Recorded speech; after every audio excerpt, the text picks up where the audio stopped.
फिर तो हमें इसी पल कबीर जी के पास पहुंचना होगा और कबीर जी की रूह के इस दुनिया से जाने के बाद उनके जिस्म को अपने कब्जे में लेकर इस्लाम के रिवाजों से उनके शरीर को धरती में दफन करना चाहिए। और इस बात का भी ख्याल रखना चाहिए कि उनका जिस्म काफिर हिंदुओं के हाथ न लगे। जी नवाब साहब, ऐसा ही होना चाहिए। सेना को हमारे साथ कबीर जी के पास चलने के लिए फौरन तैयार किया जाए, लेकिन कबीर जी को इस बात की अभी भनक न लगे।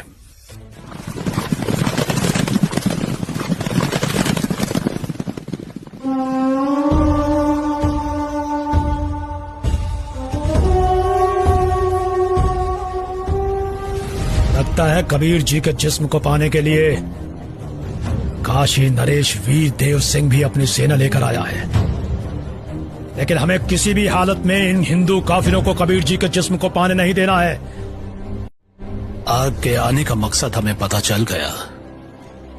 पीर जी, बिजली खान आपकी क्या खिदमत कर सकता है? मैं अपना शरीर त्याग करने से पहले स्नान करना चाहता हूँ। जी, हम अभी आपके नहाने के लिए साफ पानी की व्यवस्था करते हैं। नहीं, मैं किसी बहते पानी के दरिया में स्नान करूंगा। बिजली खान। पीर जी, यहाँ एक दरिया बहता था जिसका नाम आमी नदी था, लेकिन पीर जी, शंकर भगवान के श्राप के कारण उसका पानी अब एकदम सूख चुका है। चलो दिखाओ मुझे वो आमी नदी कहाँ है। जी पीर जी, चलिए। कबीर देव जी, वीर देव सिंह, बिजली खान और उनके सेना और बाकी के भक्त उस आमी नदी के पास पहुंच गए। कबीर देव जी ने उस सूखी हुई नदी को देखा। कबीर देव जी ने अपने हाथ जोड़कर प्रार्थना की और फिर अपने हाथों को हवा में ऐसे लहराया जैसे कि वो नदी को बहने के ऐसे इशारा करते ही थोड़ी दूर पर नदी की ही जगह पर एक जोर से धमाका हुआ और धरती के अंदर से पानी का सैलाब निकला। ये देखकर सभी लोग चौंक जाते हैं और सभी भक्ति भाव से भरकर कबीर प्रभु को देखते हैं और अपने हाथ जोड़ लेते हैं। पूरी नदी में पानी भर जाता है। सभी लोग खुश हो जाते हैं।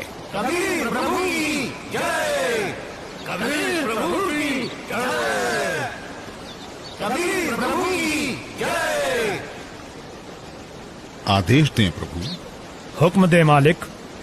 मुझे 2 सफेद चादरें चाहिए, एक बिछाऊंगा और एक ओढ़ूंगा। जो आज्ञा प्रभु। इसी क्षण 2 सफेद चादर यहाँ लाई जाएं। कोई और आदेश दें प्रभु। बिजली खान, तुम सेना किस लिए लाए हो? वीर देव, तुम किस लिए सेना लाए हो?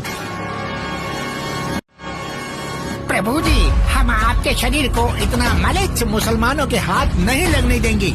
इन्होंने अगर आपके शरीर को छू तक भी लिया तो इनमें से कोई भी जीवित नहीं बचेगा। हम आपका अंतिम संस्कार हिंदू रीति रिवाजों से करेंगे। तो हमने भी चूड़ियां नहीं पहन रखी हैं। हम भी अपने अल्लाह के स्वरूप वीर कबीर जी का जिस्म हिंदू काफिरों को नहीं देंगे और इस्लामी तरीके से पीर जी का शरीर को दफन करेंगे। और अगर ऐसा नहीं हुआ तो इसका अंजाम बहुत बुरा होगा। हम वीर देव की सेना से युद्ध करके आपका शरीर प्राप्त करेंगे, लेकिन अंतिम संस्कार हम मुस्लिम तरीके से ही करेंगे। मुझे नहीं पता था कि तुम सब मेरी शिक्षाओं को इतना ही समझ पाए हो। 120 साल हो गए मुझे तुम सब लोगों को समझाते हुए, फिर भी इतना ही समझ पाए हो। मुझे इतना ही जाना है तुम सब ने।